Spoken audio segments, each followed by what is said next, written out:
Hi, it's 2021. Like, how weird is that we're finally here? I meant to post this sooner. I wanted to have it done before January, and then I was preoccupied with many other things, so it's happening after January. Like, who cares? Whatever. I wanted to create a video specifically about reading goals that I have for this year, sharing like where I kind of am, where I was in 2020 and where I want to go in 2021. I want to come back to this at the end of 2021 and just kind of see, did I achieve some of these goals? I talked a little bit about this in the 2020 year wrap-up video. I have expanded so much as a reader for like the first time in many years. I don't want that to stop just because we're in a new year. I think I've made some concrete goals that that will work for me and for my lifestyle, but I also know that I'm not going to have as much flexibility as I did last year either. Let's talk about some reading goals. Goal number 1. In 2020, I superseded anything that I thought that I was capable of as a reader and read 145 books. So that is a huge deal. I don't think that I can replicate it because we just had a lot of stuck at home time, but that also goes to say, who knows what this year is going to look like? I don't know. No one really knows.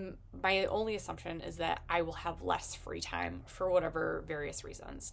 So that just means that for me, I then need to push myself a little bit more in order to make sure that I'm achieving these goals. I can't be a lackluster reader. So for my first goal, I think I'm being a little ambitious, but I'm not really sure. And I've waffled between the numbers so many different times. So I'm going to try to read 100 books this year. I think I can do it between audiobooks on my commute and just having this passion reinvigorated again, plus the Pop Sugar Reading Challenge, plus the Grease Grind. There's a lot of different ways for me to be able to accomplish it. I just have to keep going. And, once we get to summer, I'm going to have so much time to lay outside and read, so that's fine. Goal number 2, complete the Pop Sugar Reading Challenge.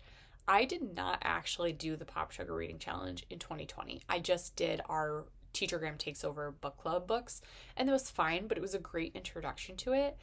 And now that we've been dabbling in a lot of different challenges and things like that, I want to expand on it and go for the whole thing. So I feel like it's ambitious because there's a lot of prompts that are new to me, but that's good, right? That's how we grow as readers and maybe find a new genre that we really enjoy. Goal number 3. This is my TBR shelf, and no, it doesn't look like a ton. There are some double stackings going on, but it's more this side that I'm having trouble with. It's a lot of adult or nonfiction books. My goal for my third goal is to try to clear out more of this because some of them have been sitting up here for 3 years. Washington, for instance. I read Hamilton, the biography, and it took me a whole year to read it. This is about the same size. And if it has the same amount of factuality in it, it's probably going to take me a whole nother year. So this is one that has just been sitting there. So I would like to make it a goal to try to clear out these 2 shelves a little bit more, by half maybe. I'm hoping that some of the Pop Sugar Reading Challenge prompts will help me tear this shelf apart. For goal number 4, I'm going to try to complete an audiobook a month, which I think is completely doable with my commute.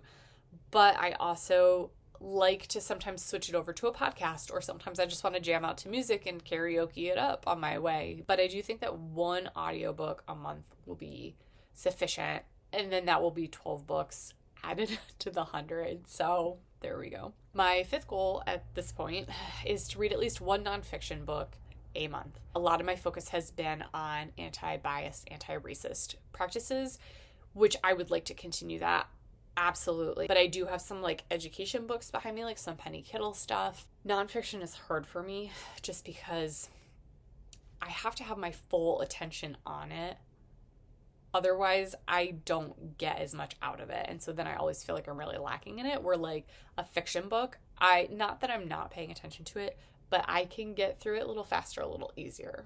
That's why I want to set a goal of at least one nonfiction book a month, just to make sure that I'm continuing to learn and grow as a human being as well. So those are 5 pretty solid goals, I think, for 2021. I'm sure that things may change. I have no doubt. Things constantly seem to change for me, and that is what it is. But I think those are at least a great starting point to give me something to make sure that I'm working for every month. I'm super curious to see what some of your 2021 goals are, though. Are you trying to incorporate some new authors, some new genres, some new styles, trying to clear out your TBR shelf? But every time I clear it out, I add to it. Be safe, be well, have a great 2021.